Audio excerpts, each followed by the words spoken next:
গরুর মাংস রান্না করার সময় সিক্রেট 3টি উপাদান অ্যাড করলে কিন্তু গরুর মাংসটা অনেক বেশি টেস্টি হয়। যারা জানেন তো জানেন, যারা জানেন না আজকের ভিডিওটি সে সকল নতুন আপু ভাইয়াদের জন্য।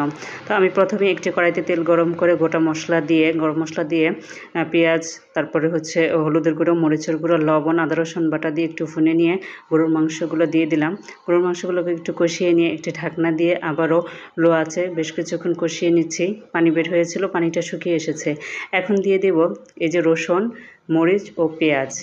এই 3টি উপাদান অবশ্যই আপনারা গরুর মাংস ভুনা করার সময় দেওয়ার চেষ্টা করবেন। এতে করে কিন্তু গরুর মাংসের টেস্টটা অনেক বেশি টেস্টি হয়।